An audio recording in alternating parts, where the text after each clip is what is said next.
Hey everyone, it's Shaf, aka That Mill Guy, coming at you with another sideboarding guide. We've already done this for Modern Burn, and I've called it the Strategizing Mill series, but I think we're going to free up that series and just do general sideboards, not linked to anything in any particular order.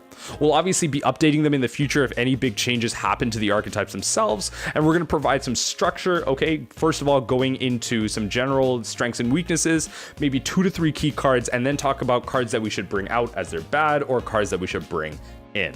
Okay, so that's what we're going to do today for Eldrazi Tron. This series, or the next couple of videos, literally for the next 2 months, I'm just going to be doing sideboard guides. Okay, I think that's going to be the most requested thing that I've seen from individuals. So we're going to do Modern Dimir Mill versus all of the top decks in the Modern format as we move forward. Okay, so as the meta shifts from Theros, we'll do some new sideboard guides, but this is exactly what we're going to be doing week by week.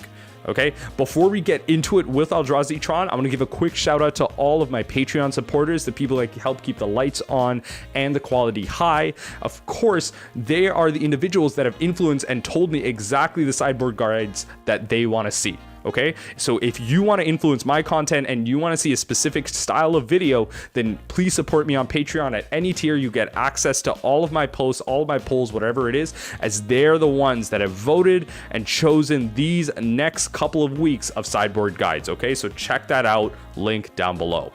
Let's get right into it. Modern Eldrazi Tron. Okay, how do we beat this? Well, let's talk about strengths and weaknesses. Okay, so what are the strengths of this deck? Okay, housing massive Eldrazi like Reality Smasher and one of the better planeswalkers to come out of War of the Spark, Karn the Great Creator. It is the #1 undisputed best shell for Chalice of the Void. Okay, that is really the strength of this deck. It is going to be preying on decks that rely on the 0 CMC or 1 CMC category. If you're a deck that has a lower than average CMC, you're really going to struggle against Chalice of the Void and Eldrazi Tron in general. Okay, but what are its weaknesses? Well, especially if you're going to be a mill archetype that has a higher than average CMC, so you don't want to be playing the Scheming Symmetry list, okay, because your CMC is going to be on the lower side. If you're playing the Control Mill or, outside of Mill, if you're playing something with a higher average CMC, you are not going to be bothered by Eldrazi Tron almost whatsoever, okay? If you can beat Chalice of the Void, well, Eldrazi Tron is really just a bad creature deck. Now, let's get into some key cards. So, I've kind of beat this bush already. Chalice of the Void is going to be, literally one of the key cards in the deck. It is going to be the cornerstone of the deck and its key piece of interaction, trying to outpace its opponent and stop what it's trying to do. Another one of the key pieces is going to be the Eldrazi, and one of the notable Eldrazi I want to talk about is Thought-Knot Seer. Thought-Knot Seer can potentially come down on turn 2 as a 4/4, okay, that comes down and exiles a card straight out of your hand. Okay, so be very careful about this card. If you see your opponent start with an Eldrazi land opener, then just expect them to potentially have a Thought-Knot Seer on turn 3, or if they have the nuts on turn 2. So be very careful about this and be careful of what cards you want to sequence out. Maybe you do want to get that Ensnaring Bridge out in time so that they don't hit it instead of setting up an Archive Trap. Okay, and we can talk about why the Ensnaring Bridge is more important later in the video. The final card I want to talk about is, of course, Karn the Great Creator, breathing new life into this archetype. Okay, Karn the Great Creator honestly acts as this deck's finisher. That's what this deck did not have. If you were able to remove previously the key Eldrazi pieces and just get around Chalice, well, this deck top-decked very terribly, and it just didn't do that well whatsoever. It was just a bad Tron shell. Okay, but now with Karn the Great Creator, it is a fantastic finisher in the Karn Lattice combo. Okay, so those are the key cards that we really want to look towards beating or kind of getting around or racing, whatever it may be. Okay, so let's get into the sideboard guide. Let's talk about some cards that are bad in this archetype. What are some of the cards that tend to exist in the 60 that we really want to take out? So first and foremost, we're going to tackle the archetype itself, Scheming Symmetry as a mill archetype. Do not play Scheming Symmetry mill. If you're local meta or if you're going to a competitive event, do not play Scheming Symmetry mill. Okay, you have Scheming Symmetry, Surgical Extraction, Hedron Crab, Visions Beyond. All of these 1 CMC cards, all right, are really going to be just neutered, destroyed by Chalice of the Void. Okay, Chalice on 1 is your worst enemy, and by increasing the amount of 1 CMC spells you have in Scheming Symmetry, you're going to be giving yourself a very bad time. Okay, Now, going into generally some cards that are bad, well, let's talk about maybe some of the slower cards. Okay, let's talk about Fatal Push. So Fatal Push, notably one of the 1 CMC spells that gets hit by Chalice, but is very difficult to enable, and it really only kills Thought-Knot Seer and, well, not much else, okay? It kills some of the lower CMC Eldrazi, whatever, but it doesn't kill Reality Smasher, and of course it doesn't kill Karn the Great Creator. If you're just gonna fetch, lose some life just to kill a Thought-Knot Seer to draw a card, that may not be where you want to be. Okay, so cards like that, generally you want to sideboard out. And some of the slower cards like Search for Iskanta can be included in some decks, but you also want to bring that stuff out as well. You don't want to go for long-term value. You don't want to play a long game with this deck because it will top deck Karn the Great Creator and end your day.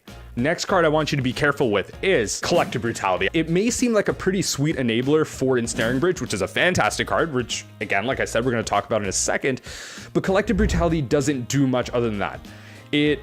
It shouldn't just be a discard outlet for you. It doesn't kill almost anything in the deck, and there aren't really going to be any sorceries that you want to be taking out of their hand. You might take out a Dismember that might hit a Hedron Crab, whatever it may be, blah, blah, blah. But just enabling Ensnaring Bridge is not enough for Collective Brutality. You need to make sure that Collective Brutality is at least relevant in 2 of its modes, or it's just not a good card whatsoever, and that drain is nothing, okay? Reality Smasher is a 5/5 trampler. What is 2 life gonna do for you? Nothing. Okay, so careful about that card. Take that out as soon as possible. The last card I want to talk about to be careful of is Mesmeric Orb. Now, Mesmeric Orb, I think, is acceptable in this list, all right, as a mill list in lower numbers. Okay, you want to bring it in as maybe 2 copies. I'm even hesitant to keep 3, just because, again, it feels like a Death Shadow matchup where you tend to be facing larger threats and they tend to be tapping fewer lands. Once they achieve Tron, they're only tapping down 3 lands. You're not going to be milling that much over Mesmeric Orb. And then they swing in with a massive 5/5 Reality Smasher. Well, it's like when you board out Mesmeric Orb against Death Shadow. Okay, take it out. It's not milling enough for its value, okay, but it is relevant in some situations where if you feel like you are well equipped to deal with the creature suite and you want to deal with Karn the Great Creator, well, Mesmeric Orb really does help beat the Lattice combo. Okay, of course, if they have a kill spell, they can, turn your Mesmeric Orb into a creature and destroy it, but whatever. You're going to get some cards milled out of the way, and it's going to help fight through the Lattice Lock as you have a continuous mill effect. Okay, so keep some in, but board some out. Don't play the full 4. Now, with that out of the way, let's talk about cards that you should bring in from your sideboard. Okay, now, first and foremost, I would bring in some type of larger kill spell. Okay, so I would keep in the Drown in the Locks in the main board. Okay, those are your best because they don't get hit by Chalice on 1. But if you have stuff like Murderous Cut, or even something a little bit better like Infernal Reckoning, well, Infernal Reckoning could be worth it. Even though it's 1 CMC, Infernal Reckoning is going to be fantastic just because it's going to be able to deal with a Reality Smasher or a Thought-Knot Seer very easily, especially in a game 2 to 3 scenario. You might find that your opponent is mulliganing to the perfect hand to find a perfect balance of interaction and lands, and they may not have the Chalice of the Void, so it's going to be a perfect way to get that off and kill a creature. So bring in cards like that. Hosers, it's going to be a better time for you. Next card I want to talk about is, first and foremost, before I even talk about that removal spell, I should have talked about this, Ensnaring Bridge. Now, Ensnaring Bridge, before Karn the Great Creator, this deck almost had 0 efficient ways to deal with Ensnaring Bridge. Okay, obviously they now have stuff like Blast Zone, which can eventually get there, but that still takes at least a turn to enable Blast Zone on 3 to then destroy your Ensnaring Bridge. Okay, this deck doesn't really deal with Ensnaring Bridge that well. So you're going to be able to block those Thought-Knot Seers and those Reality Smashers from even coming through and hitting your life total. And at that point, you really just need to hold up some interaction or some type of bounce removal spell for Karn the Great Creator, and you're going to be on your way to finding your mill spells and beating them at this game.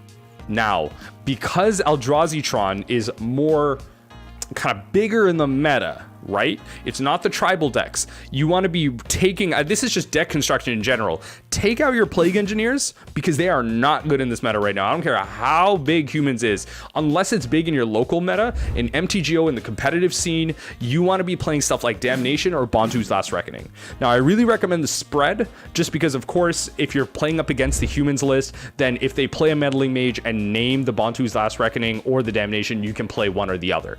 And what's better about these board wipes is they're able to deal with the larger CMC creatures such as Thought-Knot Seer and Reality Smasher. Obviously, Plague Engineer just acts as a kind of suboptimal blocker against both of those creatures, and they don't kill anything. Okay, so you want to make sure you're killing the Eldrazi, not simply holding them at bay. Finally, the last two cards that I want to talk about kind of serve the same purpose, and I really do like to keep it in as a 1 to 2 of spicy include in the sideboard, especially for the Artifact Urza matchups. It's going to be Hurkyl's Recall or Rebuild. So Hurkyl's Recall, obviously, the difference between the two is really just going to be, do you expect them to have some type of hexproof artifact? If you do, well, then bring in your Rebuild. If you don't expect any form of hexproof artifacts, especially if you don't expect a lot of Urza lists to come up, well, play Hurkyl's Recall. It's just cheaper. Okay, now what happens is with Rebuild, worst case scenario, I know it's a sideboard card, but you can cycle it, but of course it protects you against the worst case scenario. If they go for the Lattice Lock and you have open mana, you can tap that open mana, and once they get that out, everyone returns every single card they have back to their hand, and you reset the game. And guess what? They probably already played a land, and you're going to be starting from the top, and you're going to be winning from there. And of course, it also just returns some of their Mind Stones and as well as Chalice of the Void. And so you do get some incidental value out of that, especially just getting rid of a Chalice, especially if you can't do something like where a Chalice is on 2, meaning your Echoing Truth is just unavailable to you, and your Set Adrift might only be a 1 of. And so instead of finding a Set Adrift, you find a Rebuild, which you can do at instant speed at the end of their turn, and then you get a fresh turn to interact with them. All right, well, that's going to be about it. If you have anything more to say, if you agree or disagree with anything that I mentioned, then please leave it down in the comments down below. I'd love to hear from you. Let me know what strategies you employ when you're facing Eldrazi Tron, or what are some of the cards that you like to bring in, and what are some of your spicy includes. We'd all love to hear it, because right now, hey, look, I'm struggling against the list as well. I hate that deck, and I'm finding ways to beat it as much as possible. I'm doing my research, so I'd love it if you could help me and help everyone else. All right, so again, next week is going to be another sideboard guide, and I hope this one has helped. And please remember that even the impossible is possible. And remember, as we ponder that thought, to join me next time as we take a glimpse into the unthinkable.